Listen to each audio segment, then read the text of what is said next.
अस्सलाम वालेकुम दोस्तों, कैसे हैं आप लोग। खुशामदीद है एक बार फिर से आप सभी का अपने चैनल HR4U में। तो आज हम पढ़ाने जा रहे हैं आप लोगों को 12th का चैप्टर नंबर 9। जी हाँ दोस्तों, आज तक चैप्टर आपका कंप्लीट हो चुका है। आज हम पढ़ेंगे चैप्टर नंबर 9 जो कि आपका चैप्टर है भूले बिसरे गीत।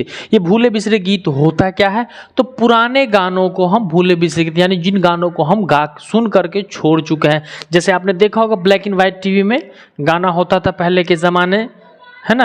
ये मतलब बहुत सारे गाने होते तो उसे हम भूले बिसरे गीत यानी वो गाना जिसे हम पहले सुन करके छोड़ चुके हैं उसे हम भूले बिसरे गीत के नाम से जानते हैं। ये कहानी बहुत इंटरेस्टेड कहानी। इस कहानी को जानने से पहले हम जान लेंगे कि इसके लेखक जो है सफ़ी जावेद। कौन है? सफ़ी जावेद साहब। तो इनकी हालत ज़िंदगी के बारे में हम जान लेंगे। क्यों? क्योंकि एग्जाम में इनके बारे में पूछता है। तो सबसे पहले हम जानेंगे कि सफ़ी जावेद के बारे में। तो देखिए, इनकी पैदाइश 4 जनवरी 1935 को मुजफ्फरपुर यानी बिहार में हुई थी। कब हुई थी इनकी पैदाइश? 4 जनवरी 1935 को बिहार यानी मुजफ्फरपुर के शहर बिहार में है मुजफ्फरपुर, वहां उनकी पैदाइश हुई थी। इनका आबाई वतन गया है। पैदा हुआ मुजफ्फरपुर में, आबाई वतन यानी बाप दादा जो खानदानी घर सिलसिलावार घर था वो गया में था। अब देखिए, पैदा होने को तो बच्चा कहीं हो जाता है, हॉस्पिटल में हो गया, नानी क्या हो गया, खाला क्या हो गया, दिल्ली हो गया, जहां घूमने गया पैदा हो गया। तो पैदा होने से ये जाहिर नहीं होता कि उनका आबाई वतन था। तो इनका आबाई वतन जो था वो गया था। क्लियर है? इनका असल नाम सैयद मोहम्मद शफीउद्दीन है। सफ़ी जावेद का असल और पूरा नाम जो है वो सैयद मोहम्मद शफीउद्दीन है। ये तो शॉर्ट नेम है। ये जो थे पटना यूनिवर्सिटी से समाजियात में MA किया। किस सब्जेक्ट में? पटना यूनिवर्सिटी से समाजियात में यानी सोशियोलॉजी में, है ना, समाजियात में MA कर ले। ये देखो, ये जो पढ़ा रहा हूँ आपको याद रखना होगा।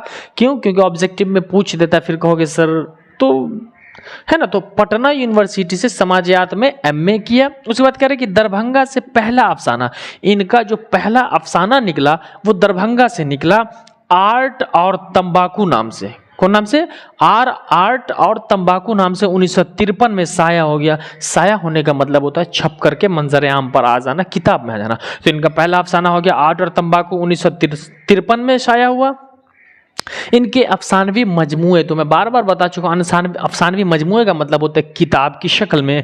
इनका दायरा से बाहर 1989 में, दायरा से बाहर, खुली जो आंख 1982 में, तारीफ उस खुदा की 1984 में, फिर कह रहा वक्त के असीर 1991 में, और शहर और मैं 2004 में। तो ये सब इनके अफसानवी मजमूए के नाम है। तो सवाल में पूछेगा आपसे कि सफ़ी जावेद के यानी मोहम्मद शफीउद्दीन सफ़ी जावेद के 2 अफसानवी मजमूए का नाम बताइए। तो आप लिख सकते हैं दायरा से बाहर, खुली जो आंख, तारीफ उस खुदा की। इसमें से कोई भी चीज़ लिख सकते हैं। इनकी पैदाइश कहाँ हुई? तो इनकी पैदाइश मुजफ्फरपुर में कब हुई? तो ये था आपका ऑब्जेक्टिव। अब हम आपको पढ़ाते हैं कि भूले बिसरे गीत जो कहानी है वो कैसी कहानी है, इनके बारे में हम जानते हैं। तो अगर आप स्क्रीनशॉट लेना चाहते हैं तो स्क्रीनशॉट यहाँ से ले सकते हैं। तो चलिए हम चैप्टर पढ़ना शुरू करते हैं कि भूले बिसरे गीत। देखिए, भूले बिसरे गीत क्या है कि पुराने बीते हुए लम्हों को याद करके एक थकान सी दूर होती है लोगों को। जब पुराने ज़माने की फिल्मों को आप देखेंगे, ब्लैक एंड वाइट फिल्म होती थी, तो उसमें अच्छे अच्छे गाने हुए करते थे, लोगों के अपनी ज़िंदगी के लम्हात को याद करा दिए जाते थे। वही भूले बिसरे गीत है कि हमारी ज़िंदगी में जो गुजर चुके हैं, तन्हाई में बैठकर हम उनको याद किया करते हैं। तो ये याद रखिए कि भूले बिसरे गीत का मरकजी किरदार जो है वो सैयद अजीज़ अहमद है। कौन है? अजीज़ अहमद हैं। और उनके एक पुराने दोस्त होते हैं रवि रंजन। याद रखिएगा, आप चैप्टर में आपको एग्जाम में पूछेगा। तो मरकजी किरदार जो है वो अजीज़ अहमद है और इनके पुराने दोस्त होते हैं एक रवि रंजन। देखिए, कहानी शुरू यहाँ से होती है कि सफ़ी जावेद जो होते हैं वो डायरेक्टर जजल के ओहदे से रिटायर हुए, उनको 10 साल हो गया होता है और वो घर में रह रहे होते हैं। और 10 साल के बाद ज़िंदगी, रिटायरमेंट के बाद कराहत होती है, बहुत सारी बेचैनी होती है। तो घरेलू माहौल होता है, लोगों को सुनना पड़ता है। एक दिन क्या होता है, उनकी नौकरी के बाद लोग उनको पूछते भी नहीं है ना, क्योंकि लोग आजकल जो है वो पैसों से प्यार करते हैं, लोगों से प्यार नहीं करते, चीज़ों से प्यार करते हैं।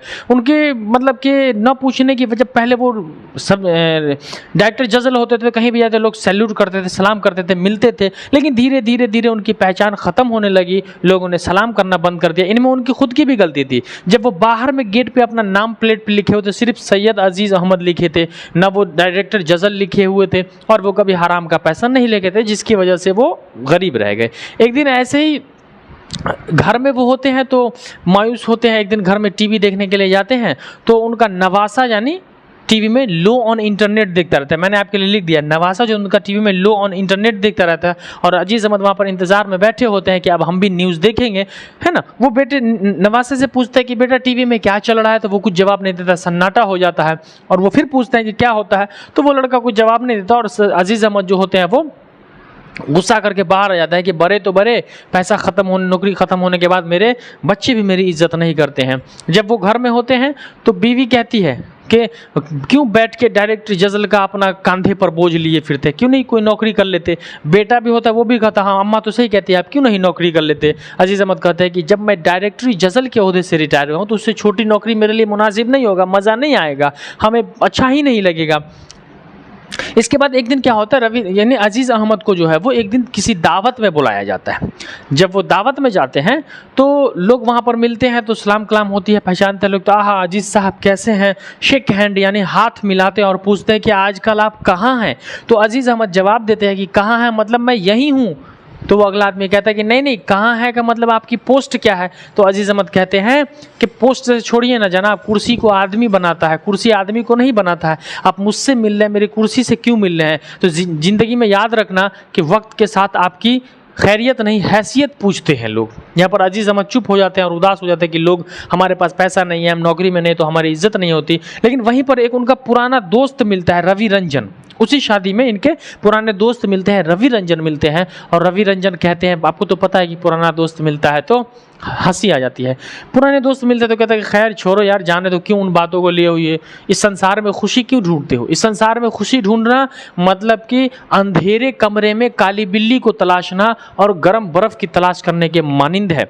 इस संसार में खुशी नहीं, यहाँ तो हम लोग बनवास काटने हुए, सज़ा है, ये ज़िंदगी है हमारी। इस तरीके से वो अपने दोस्त अजीज़ अहमद को जो है वो आश्वासन देते हैं, दिलासा देते हैं और वो अजीज़ अहमद दोनों अपनी दोस्ती की बात करते हैं और दोनों दोस्त बात करके आगे वहाँ से शादी से आ जाते हैं। अब क्या होता है कि अजीज़ अहमद को लंबी छुट्टी, यानी पिछले 10 सालों से वो काम कर नहीं कर रहे थे, तो धीरे धीरे उनकी तबीयत अलील होने लगती है, वो बीमार होने लगते हैं। इसी तरीके से वो एक रोज़ डॉक्टर के पास जाते हैं, तबीयत ख़राब होती है तो बीवी कहते हैं कि चलिए डॉक्टर के पास चलते हैं। डॉक्टर के पास जाते हैं तो डॉक्टर देखते हैं ईसीजी, इलेक्ट्रोकार्डियोग्राम यानी ईसीजी जांच करते हैं। तो डॉक्टर अजीज़ अहमद से पूछते हैं कि क्या आप कुछ नशा भी करते हैं। तो अजीज़ अहमद कहता है कि नहीं, मैं तो बस सिगरेट पीता हूँ, कोई नशा नहीं करता हूँ। डॉक्टर पूछता है क्यों पीते हैं। तो अजीज़ अहमद कहते हैं कि बेवफा सनम से तो सिगरेट अच्छी है, बेवफा सनम से तो सिगरेट अच्छी है, जलाती है दिल को पर होठों से तो लगाती है। क्यों? क्योंकि इनकी बीवी भी पैसे की लालची थी, बेटा भी पैसे का लालचा था, सब ने इनका साथ छोड़ दिया। डॉक्टर कहता है कि लाइए वो सिगरेट का डब्बा मुझे दीजिए। अजीज़ अहमद खुशी खुशी सिगरेट का डब्बा देता है कि शायद जला करके हम दोनों पिएंगे। डॉक्टर जो होता है सिगरेट को खिड़की से नीचे फेंक देता है और कहता है कि शुक्र कीजिए खुदा का कि अभी भी आपके पास इतना वक्त है कि आप अपनी वसीयत अपने औलाद के नाम कर सकते हैं। और वहाँ डॉक्टर के पास से आ जाते हैं और बीवी बाल बच्चे का टेंशन, सबका सारा टेंशन होता है। फिर देखते हैं कि नवासा अब तक टीवी पे लो इंटरनेट सबसे ज़्यादा बहुत ज़्यादा इस्तेमाल करता रहता है, देखता रहता है, इन्हें टीवी देखने का भी मौका नहीं मिलता है, कब तक किताब पढ़े ये वो करे। एक दिन अचानक इसको बहुत अलालत महसूस होती है, पुराना लम्हा याद आता है। तो इन्हें याद आता है कि मेरा इनको अपना एक साथी याद आता है, पुराना साथी ट्रांजिस्टर। ट्रांजिस्टर उसे कहते हैं दोस्तों जिस आप लोगों ने पुराने ज़माने में टैप रिकॉर्डर जानते होंगे, जिसमें गाना अपनी बातों को सुना करते थे। वो कुछ गाने ऐसे होते हैं जिनको हम महसूस करते हैं, जैसे एक गाना होता है अक्सर लोग सुनते हैं कि मैं रो पड़ता हूँ जब गुजरा ज़माना याद आता है। सैयद अजीज़ अहमद को अपना वो पुराना ट्रांजिस्टर याद आ जाता है। जब वो अपनी बीवी से पूछते हैं कि मेरा ट्रांजिस्टर कहाँ है, तो बीवी खिसिया के कहते हैं कि अब ये कौन सा नया खबत यानी खबीस या भूत सवार हो गया, आप पे ट्रांजिस्टर के पीछे पड़े हुए हैं, इधर उधर खोजते हैं, परेशान होते नहीं मिलते हैं। तो उनकी बीवी कहती है कि अरे स्टोर रूम में यानी कचरे में पड़ा होगा, जाके ढूंढ लीजिए। सैयद अजीज़ अहमद शाम के वक्त में जो जाते हैं ढूंढने के लिए स्टोर रूम में चले और तो उनके नवासा उनकी बीवी जो होती है वो सो जाती है। पूरी रात बेचारे कमरे में खोजते रहते हैं, पसीने से शराबोर हो जाते हैं, भीग जाते हैं और पूरी रात में जाकर के उनको उनका प्यारा ट्रांजिस्टर मिल जाता है और वो उसमें अपने पुराने गीतों को, भूले बिसरे गीतों को सुनते रहते हैं। और सुनते सुनते 7:30 बजे सुबह में 7:30 बजे सुबह में भूले बिसरे गीतों का प्रोग्राम जो होता है वो सुबह में ख़त्म हो जाता है। ये सवाल है कि प्रोग्राम कितने बजे ख़त्म हुआ, तो 7:30 बजे सुबह में जो होता है वो भूले बिसरे गीतों का प्रोग्राम ख़त्म होता है। जब सब लोग आते हैं सुबह में, देखते हैं उनको घर में नहीं पाते तो सब स्टोर रूम में ढूंढने के लिए आते हैं, अपना नाक बंद करके कॉकरोच झोल वोल को मकड़े को हटाते हुए आते तो देखते कि अजीज अहमद पसीने में सरेबोर और ट्रांजिस्टर, चेहरे पर एक फातहाना मुस्कुराहट है और जो है वो ऐसे ही बैठे हुए हैं और उनका प्रोग्राम 7:30 बजे सुबह में ख़त्म हो जाता है। ये जैसे भूले बिसरे गीत में ट्रांजिस्टर दिया गया, वैसे हर इंसान की ज़िंदगी में ट्रांजिस्टर होता है। तो इस लेसन से मैं आपको ये सबक देना चाहता हूँ कि कभी ज़िंदगी में इंसान की उसके पैसे से, ज़रूरत से उसकी कदर मत करना कि जब तक पैसा है तब तक कदर करोगे, पैसा ख़त्म तो इंसान की कदर ख़त्म। जब तक ज़रूरत होता है लोग बुलाते हैं, बात करते हैं, ज़रूरत ख़त्म हो जाती है तो पहचानते भी नहीं। ये बिल्कुल गलत लोग हैं। इस चैप्टर से आपको यही सीखना है कि इंसान को इंसानियत से प्यार करना है, ख्वाह उसके पास वो चीज़ हो ज़रूरत की, वो आपके काम का हो या नहीं हो। ज़िंदगी में कभी किसी से प्यार करना ना तो मतलब के लिए मत करना, वरना धोखा होता है इसे। अजीज अहमद से उनकी बीवी या बच्चे जो भी थे, मतलब के लिए जब तक पैसे से तब तक प्यार करते थे, उसके बाद छोड़ देते। इस लेसन से आपको यही सबक लेना, ठीक है। और ट्रांजिस्टर जैसे चीज़ आप भी अपनी ज़िंदगी में रखना है, क्योंकि ज़माना बड़ा बेवफा है। ये दुनिया जो है ना वो मतलबी दुनिया है।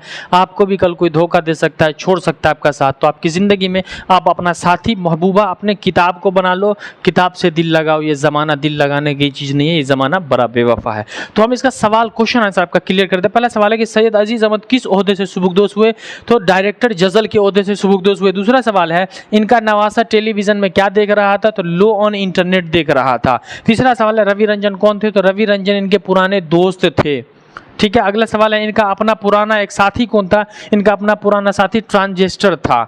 उसके बाद है कि ट्रांजिस्टर मिल जाने के बाद क्या इनके चेहरे पर फातहाना चमक थी, जी हाँ, अपनी महबूबा अपने पुराने दोस्त मिलकर इनके चेहरे पर चमक थी, सैयद अजीज अहमद के चेहरे पर। भूले बिसरे गीतों का प्रोग्राम कितने बजे ख़त्म होता है, तो भूले बिसरे गीतों का प्रोग्राम 7:30 बजे सुबह को ख़त्म होता है। इस तरीके से आपका चैप्टर ख़त्म हो चुका है। तो आपको पूरा चैप्टर मैंने पढ़ा दिया। चैप्टर अच्छा लगा होगा तो आप लाइक करेंगे, सब्सक्राइब करेंगे और सबसे ज़्यादा आप शेयर करेंगे अपने दोस्तों में। चैनल पर अगर आप नए हो तो चैनल को तो अभी सबसे पहले सब्सक्राइब कर लो और अपने दोस्तों को शेयर करो। मिलते हैं हम अगले क्लास में, तब तक के लिए जय हिंद।